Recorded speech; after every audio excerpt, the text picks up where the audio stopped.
Praise the lord. ప్రభువైన యేసుక్రీస్తు నామంలో మీ అందరికీ శుభాలు కలుగునుగాక. ప్రతి ఉదయం నీతో నా నిబంధన స్థిరపరచుదునని దైవ కార్యక్రమాన్ని వీక్షిస్తున్న దేవుని పిల్లలైన మీ అందరికీ ప్రభువైన యేసుక్రీస్తు నామంలో శుభాలు కలుగునుగాక. అలాగే నూతనంగా ఈ కార్యక్రమాన్ని ఎంతమంది అయితే వీక్షిస్తున్నారో మీ అందరికీ ప్రభువైన యేసుక్రీస్తు నామంలో శుభాలు వందనాలు తెలియచేస్తూ ఉన్నాను. ఈరోజు దేవుని వాగ్దానము లూకా సువార్త 5వ అధ్యాయం 10వ వచనంలో ఇలాగూ రాయబడి ఉంది.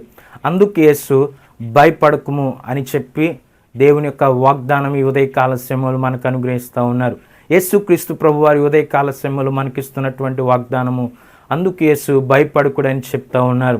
ఏ సమస్యలతో భయపడతా ఉన్నారో, ఎటువంటి కుటుంబ సమస్యలైనా సరే, ఎటువంటి వ్యాపార సమస్యలైనా సరే, ఎటువంటి అనారోగ్య సమస్యలైనా సరే, దేవుడు మనకిస్తున్నటువంటి వాగ్దానము భయపడకండి అని చెప్పి దేవుడు మనకు వాగ్దానం చేస్తూ ఉన్నాడు.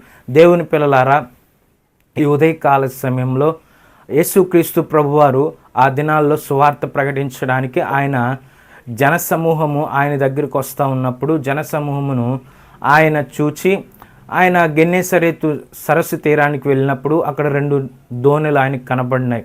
ఎప్పుడైతే కనపడ్డాయో ఆ దోణుల దగ్గరికి వెళ్తున్నప్పుడు వారి వలలను వారు బాగు చేసుకుంటూ ఉన్నారు. ఎప్పుడైతే వారు వలలు బాగు చేసుకుంటున్నారో యేసుక్రీస్తు ప్రభువారు ఆ 2 దోణుల్లో సీమోనుదైనటువంటి ఒక దోణి దగ్గరికి వెళ్ళి దరి నుంచి కొంచెం లోతునకు నడిపించమని చెప్పి ఆయన ఆ నావ ఎక్కి కూర్చున్న తర్వాత సీమోను ఆ దోణెను కొంచెం లోతునకు నడిపించిన తర్వాత ఎప్పుడైతే నడిపించాడో యేసుక్రీస్తు ప్రభువారు ఆ సరస్సు తీరంలో ఉన్నటువంటి ఆ జనసమూహం అంతటికి కూడా ఆయన సువార్త ప్రకటిస్తూ ఉన్నారు.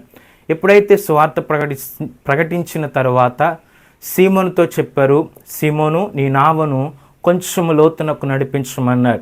లోతునకు నడిపించిన తర్వాత ఆయన చెప్పిన మాట ఏంటంటే, ఇప్పుడు మీ వలలు వేయండి అని చెప్పినప్పుడు సీమోనుదైనటువంటి పేతురు అంటున్నాడు, ప్రభు ఏలినవాడా, రాత్రంతా కూడా మేము ప్రయాసపడ్డాము, ఒక్క చేప కూడా పడలేదు, అయినా సరే నీ మాట చొప్పున మేము వలలు వేస్తానన్నప్పుడు ఎప్పుడైతే యేసుక్రీస్తు ప్రభువారు చెప్పిన మాటకు విధేయత చూపించి ఆయన మాటకు లోబడి ఆయన చెప్పినటువంటి మాటను బట్టి సీమోనుదైనటువంటి పేతురు వలను వేయగానే అతడు వల వేసిన వెంటనే అతడు వేసిన వలలో విస్తారమైన చేపలు ఆ వల నిండా పడినట్లుగా మనం చూస్తూ ఉన్నాం.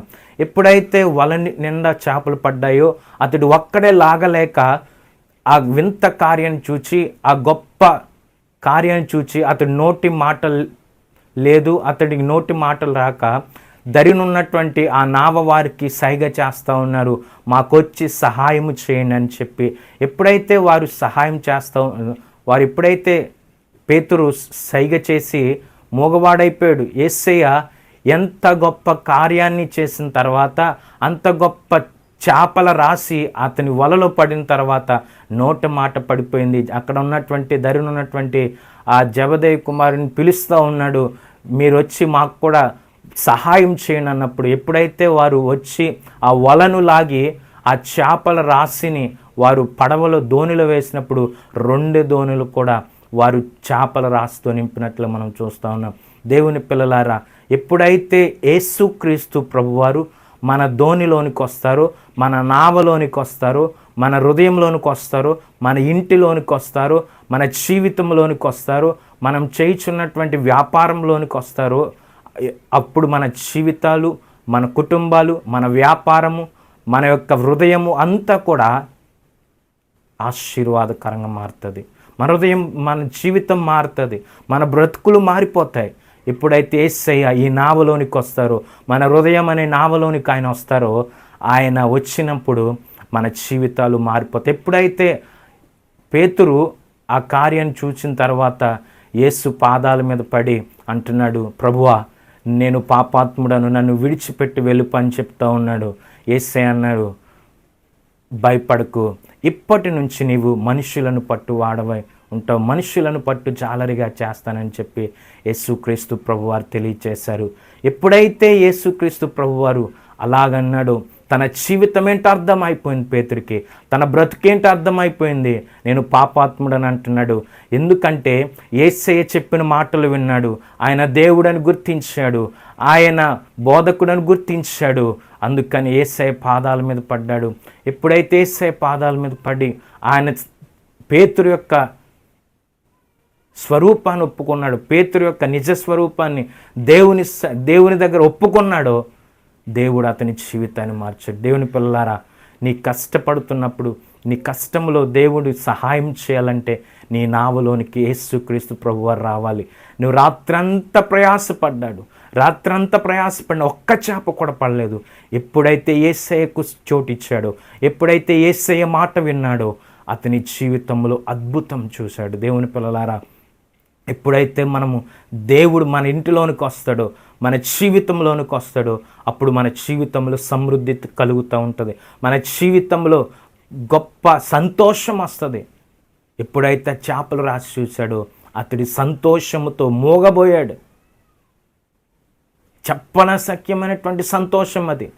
అసలు చూచి ఉండడు, అసలు ఎప్పుడు కూడా తన జీవితంలో అంత వింత అద్భుతాన్ని చూసి ఉండడు. ఎప్పుడైతే దేవునికి మాటకు విధేయత చూపించాడో, ఎప్పుడైతే దేవుని మాటను బట్టి విధేయత చూపించాడో తన జీవితంలో గొప్ప అద్భుత కార్యం చూశాడు. దేవుని పిల్లలారా, దేవుని మాట వింటే, ఆయన నావలో నీ హృదయంలోనికి రావడానికి చోటిస్తే, ఆయన నీ నావలోనికి రావడానికి నీవు ఆహ్వానిస్తే దేవుని జీవితంలో గొప్ప కార్యం చేస్తాడు. అక్కడ 2 ధోనిలు కనబడుతూ ఉన్నాయి, కానీ సీమోనుదైనటువంటి ధోని మాత్రమే ఆయన ఏర్పాటు చేసుకున్నాడు. ఆ ధోనిలోనికి మాత్రమే ఇక్కడ. దేవుని పిల్లలారా, దేవుని వాక్యం తెలియచేస్తుంది. ఉదయ కాలశంలో దేవుడు తెలియచేస్తున్నటువంటి వాగ్దానము, భయపడకండి, దేవుడు మీకు గొప్ప కార్యం చేస్తాడు, దేవుడు మీ జీవితంలో గొప్ప అద్భుతాలు చేస్తాడు. నీవు నమ్మిన ఎడల దేవుని కార్యాలు చూస్తా. పేతురు నమ్మాడు, ఎందుకంటే ఆయన బోధన విన్నాడు, ఆయన మాటలు విన్నాడు. ఎప్పుడైతే ఆయన చెప్తున్న మాటలు విన్నాడో ఆయన బోధకుడని అర్థమైంది, ఆయన ప్రభువు అని అర్థం చేసుకున్నాడు.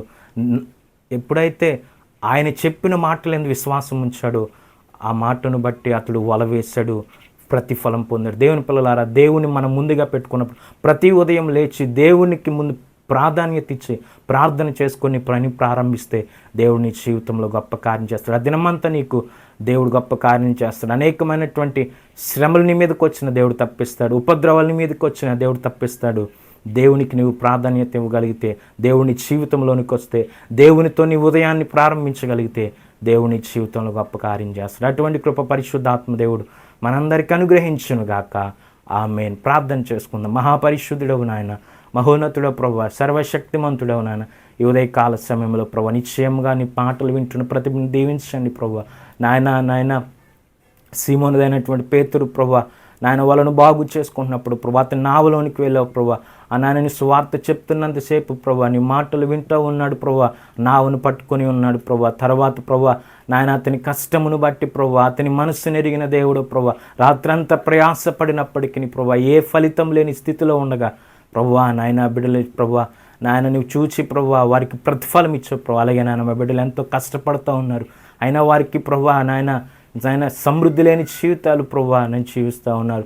ఎన్నో సమస్యలు, ఎన్నో ఇబ్బందులు, ఎన్నో కుటుంబాల సమస్యలు, ఎన్నో ఒంటిలో రోగాల చేత బాధపడుతూ ఉన్నారయ్యా, అప్పుల బాధలతో ఉన్నారయ్యా. జ్ఞాపకం చేసుకొని బిడ్డలు ప్రభు కార్యక్రమం చూస్తున్న ప్రతి బిడ్డను దీవించి ఆశీర్వదించి నీ కృపలో బలపరచమని యేసయ్యా మీకు వందనాలు చెల్లిస్తూ ఉన్నాను. నాయన మీరే మహిమ ఘనత ప్రభావాలు పొందండి. ఈ కార్యక్రమం చూస్తున్న ప్రతి బిడ్డను దీవించండి ప్రభా. అలాగే నా నీ దాసులని ఉదయకాలం అంతా ప్రభా నీ పరిచయలో జ్ఞాపకం చేసుకోమని ప్రతి బిడ్డని చేతులుగా అప్పగించుకుంటూ సమస్తమైన మహిమ ఘనత ప్రభావాలు మీకు అర్పిస్తూ నజరేయుడైన యేసుక్రీస్తు పరిశుద్ధ నామములో అడిగి ప్రార్థించి వేడుకుంటున్నాం తండ్రి. ఆమేన్. భయపడరే వద్దు, నిన్ను చూపరే వద్దు, పాడదాం. భయపడరే వద్దు, నిన్ను చూపరే వద్దు, ఇది యేసు ఇచ్చు వాగ్దానము, ఇది యేసు ఇచ్చు వాగ్దానము. యుద్ధములన్నీ తానే చెయ్యగా, యుద్ధములన్నీ తానే చెయ్యగా, అందరూ యుద్ధములన్నీ తానే చెయ్యగా, మన యుద్ధములన్నీ తానే చెయ్యగా, ఊరక్క నీనిచి చూడు గొప్ప రక్షణ, ఊరక్క నీనిచి చూడు గొప్ప రక్షణ. భయపడనే వద్దు, నిన్ను చూపనే వద్దు, పాడదాం. భయపడనే వద్దు, నిన్ను చూపనే వద్దు, ఇది యేసు ఇచ్చు వాగ్దానము, ఇది యేసు ఇచ్చు వాగ్దానము.